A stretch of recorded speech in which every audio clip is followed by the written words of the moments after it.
أعوذ بالله من الشيطان الرجيم بسم الله الرحمن الرحيم السلام عليكم ورحمة الله وبركاته baganda bange mwenna ab'ebitiibwa abatwala obudde okubeera nga ffenna tweyigiriza eddiini entuufu ey'obusiraamu okusinga okugisikira tubeebaza nnyo baganda baffe mwenna ab'ebitiibwa akawungeezi ka leero era nsaba munzikirize akawungeezi ka leero era nsaba munzikirize tutunuulireko kino ekigamba onfuna bulungi nti olw'okuba khalifa ow'ekitiibwa Abubakari yasenguka ne Nabbi Muhammad okuva e Mekka okugenda e Madiina nti n'olwekyo kimufuula khalifa omusika wa Nabbi Muhammad sallallahu alayhi wa alihi wasallama ng'abamu we bagamba baganda baffe ab'ebitiibwa abasiraamu abalala nga we bagamba amagezi gagamba nti w'otambula ne president tekikufuula vice president giga amagezi ebintu bigenda mu protocol nfuna bulungi n'olwekyo kisinzira ku gavumenti yammwe onfuna bulungi oba either bakulonze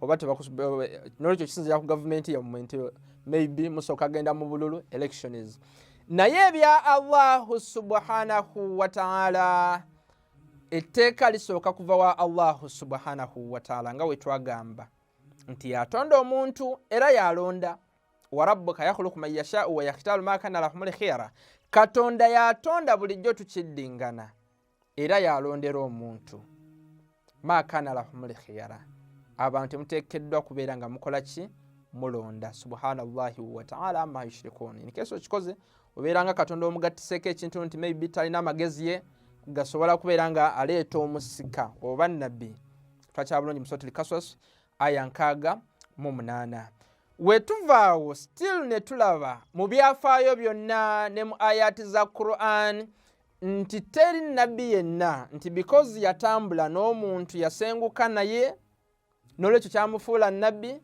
oba omusika wa nabbi tetulabayo aya ekyokulabirako tulaba Nabbi Harun alayhi salatu wassalam myaka nga 4+ abeera ne Nabbi Musa alayhi salatu wassalam nga batambula mu bifo ebyenjawulo onfuna bulungi era wano twalaba n'okulaba nti oba Nabbi Musa alayhi salatu wassalam waba agenda n'abaana ba Bani Israel okusala nga basala Red Sea ne bagenda gye baali bagenda Musatil Araf aya 142 Nabbi Musa alayhi salatu wassalam agamba muganda we Harun ng'agenda mu mikati okusinkana Allahu subhanahu wa ta'ala abeere nga amusikira mu bantu bano balese naye ekyo takikola nga ye onfuna bulungi Allahu subhanahu wa ta'ala yasooka kulonda Nabbi Harun nti ye musika wa Nabbi Musa kyenjagalawo katonda yatonda era yalonda nga wasooka okulonda Nabbi Harun nti ye musika wa Nabbi Musa alayhi salatu wassalam tulaba nga mu surati Twaha Allah subhanahu wa ta'ala agamba nti Nabbi Musa alayhi salatu wassalam yasaba Allah subhanahu wa ta'ala nti waj'al li wazira min ahli Haruna akhi onfuna bulungi nti katonda wange ow'ekitiibwa nsaba onondere Harun abeere nga y'omusika wange omuyambi wange abeerako nga nnyamba onfuna bulungi era ne tulaba nti Allahu subhanahu wa ta'ala yamuddamu dduwa oba teyamuddamu kyetwagala eyo aya egamba nti Nabbi Musa yagamba nti waj'al li wazira min ahli Haruna akhi nti katonda nsaba mufuulire Harun onfuna bulungi nga y'omusika wange ng'anyambako mu mirimo Allah yamuddamu era twamuswati Twaha ya 36 Allah subhanahu wa ta'ala agamba nti qala kad utita su'alaka ya Musa Musa okusabako kwanukuddwa onfuna bulungi kukoze eki kwanukuddwa ngenda n'olwekyo nkufuulidde Harun okubeera nga muyambi w'omusika wo kyetwagalawo ne oba otambula ne nabbi kati nga Harun watambula ne Nabbi Musa alayhi salatu wassalam okubeera omusika wa nabbi etteeka lisooka kuva wa Allah subhanahu wa ta'ala n'ekyo khalifa waffe ow'ekitiibwa khalifa Abubakari wasenguka ne nabbi mulimo mulungi gwakoze alhamdulillah naye tekimufuula musika wa nabbi waliteekeddwa okubeerawo aya eyakka ku nabbi ng'emugamba nti onfuna bulungi y'omusika tuve ku ahadisi kuba hadisi ezimu ziri fake onfuna bulungi nga we twalaba wateekeddwa okubeerawo aya nti yakka era buli omu n'agyegattako nti yakka okulaga nti ye yali omusika wa Nabbi Muhammad sallallahu alayhi wa alihi wasallama era nga tugenda mu maaso tugamba n'okugamba nti katonda awa obukkakkamu oba engeri gy'ataasaamu bannabbi era gy'ataasaamu n'abasika be. Onfuna bulungi nga twa Muswatil Fatihi aya ey'okunanga yogera ku sakiina obukkakkamu mu mutima. Naye ate obukkakkamu mu mutima okubeera nga tebatya bannabbi n'abasika baabwe. Onfuna bulungi n'abakkiriza bonna okubeera nga tebatya.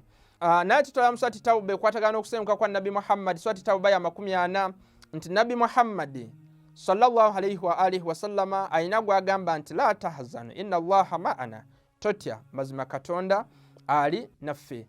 Netulaba n'okulaba aya endala kati nga mu Suratul Fatihi aya 29. Onfuna bulungi nti Nabbi Muhammad n'abali naye bateekeddwa okubeera nga bakambwe ennyo bavumu tebatya. Onfuna bulungi muganda wange w'ekitiibwa.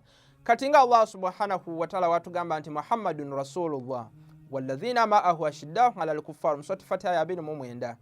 Ashiddahu 'ala al-kuffar rahamahu bainahum, nti Nabbi Muhammad mubaka okuva wa Allah subhanahu wa ta'ala. Onfuna bulungi n'abali naye bakambwe nnyo. Onfuna bulungi eri abalabe. Onfuna bulungi rahamahu bainahum, ate bakisa nnyo mubo. Onfuna bulungi bakisa nnyo. Kyetwagalawo nti omukulembeze wenna oteekeddwa okubeera nga oli muvumu nga totya. Ne tugenda mu maaso still ne tulaba n'okulaba nga Allah subhanahu wa ta'ala wabanga ayogera ku kwesiima n'obulombolombo bw'abannabbi. Onfuna bulungi era still agamba nti mu Surati Bakara aya 177 wabanga abunyonyola agamba nti bateekeddwa okubeera nga badduka mu ntalo. Onfuna bulungi bannabbi n'abasika baabwe. Onfuna bulungi bateekeddwa okubeera nga bavumu.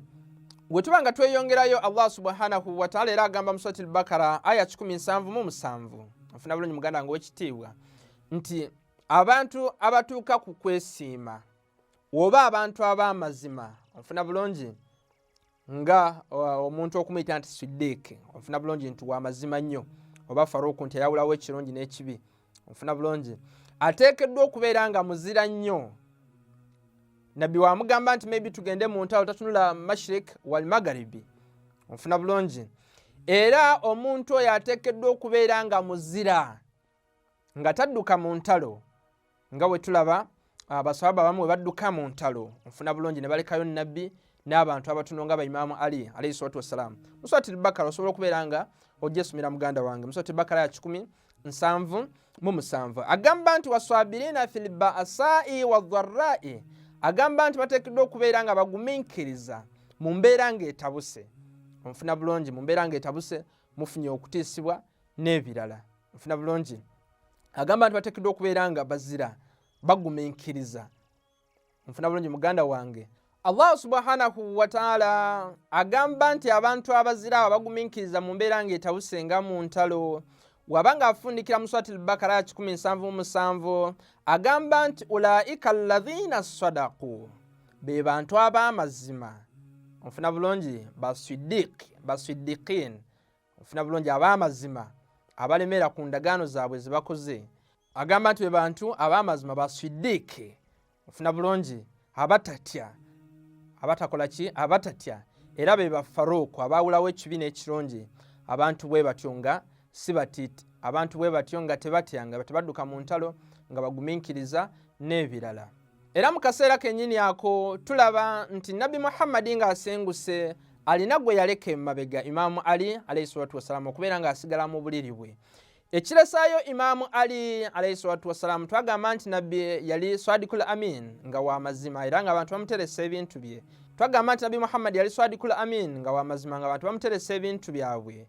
N'olwekyo Nabbi wasenguka, onfuna bulungi, gwe yaleka emabega mu buliri bwe nga baagala kumutta yali Imam Ali alayhi salatu wassalam. Fumintiriza baagala kutta muntu, baagala oba maybe kulumba njuye bajooke, naye omuntu n'asalawo nti asigale emabega abeere ng'asula mu buliri bwa Nabbi Muhammad sallallahu alayhi wa alihi wasallam. Ekyo kiraga buzira muganda wange w'ekitiibwa. Ne tulaba nti Nabbi Muhammad wabanga yali Swadikul Amin, wabanga yali w'amazima, n'ono gwalese emabega ateekeddwa okubeera nga w'amazima era nga ye Siddiq Akbar. Ofuna bulungi nga w'amazima because Nabbi Swadikul Amin, n'ono gwalese ateekeddwa okubeera nga w'amazima nga tali azamanya bintu by'abantu ate bavume Nabbi Muhammad sallallahu alayhi wa alihi wasallam. Ate nga Faruku ayawulawo ekibi n'ekirungi, ayawulawo nti okusigala mu buliri bwa Nabbi n'enkuuma onfuna bulungi nga bawalabe ba Fatima n'abalala baali basigadde mabega kye kisinga okubeera ekirungi ofuna bulungi nolwekyo abeera ki Faruku ayawulawo ekibi n'ekirungi. Ne tugamba n'okugamba nti mu kaseera ke kamu ako era aya nekka abavunyuzi ba Qur'ani bonna baganda baffe abasunni n'abashia kati nga mu tafsiri al-Mizan ne tafsiri endala z'abaganda baffe abasunni ne zikkaanya ne zigamba nti Surat al-Bakara aya 207 egamba nti wa minan nasi man yashri nafsahu ibtigaa mardatillah.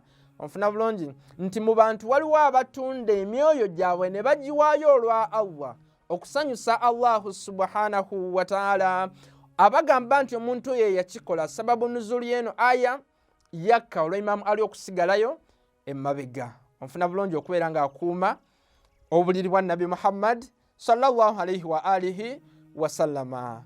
Nolwekyo mu bufunze yatwalaba ne ayati za Surat Tauba nga zisse Allah subhanahu wa ta'ala nga azisiza Nabbi Muhammad yazuwa Khalifa Abubakari okubeera nga azitwalira abantu b'e Mekka. Onfuna bulungi abatannaba kutuuka era n'atuma Imam Ali agenda azimuggyeko.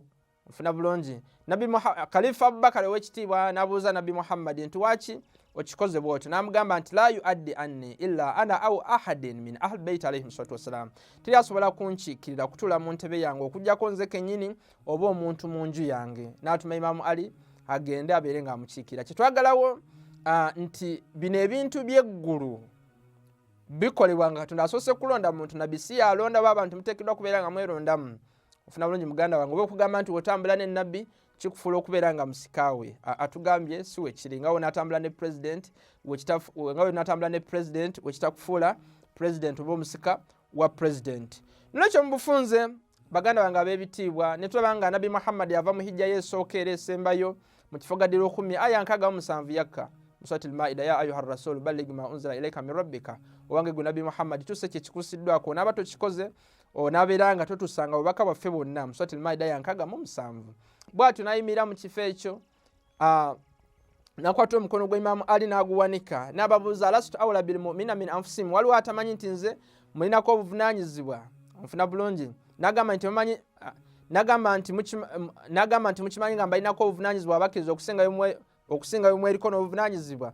Bonna ne baddamu nti qaalu bala, tunako obuvunaanyizibwa. N'agamba nti kuntu mawlaahu fahadha aliyun mawlaahu, buli abadde amanyi nti nze mukama we nolwekyo Ali ye mukama we. N'ayongeraku ne hadisi endala eziri mu kitabo baganda ffe abasunni nga Sahih Muslim volume 2 page 238 ne Sahih Tirmidhi n'ebirala nga bitwala mu misomo gyaffe egiyise. N'agamba nti inni taariku fiikum muthaqalaini kitabu Allah itrati, mbalesemu ebizito bibiri Qur'ani n'abantu b'enju yange muneebeekwatako temugenda kubula. Nolwekyo mu bufunze muganda wange okusenguka ne nabbi tekikufuula musika wa nabbi. Etteeka lisooka kuva Allah subhanahu wa ta'ala ne likka, era ne tugamba nti Allah yalonda bannabbi onfuna bulungi n'abasika baabwe, wadde nga abasika baabwe era nabo si bannabbi. Katonda yabalonda nga walonda King Talut okubeera nga musika wa nabbi Yusha bun Nun, okubeera nga muyambi wa nabbi Yusha bun Nun. Nolwekyo ne wa nabbi yaleka omusika we Imam Ali alayhi salatu wassalam n'abantu b'enju ya Nabbi Muhammad nga wetwala 12 okuva ku Imam Ali, Imam Hassan, Imam Hussein paka ku Imam w'omulembe gwaffe Imam Muhammad al-Mahdi ajala Allahu ta'ala farajahu sharifa. Akafunye ensobeere ng'oshiyaringira omulala.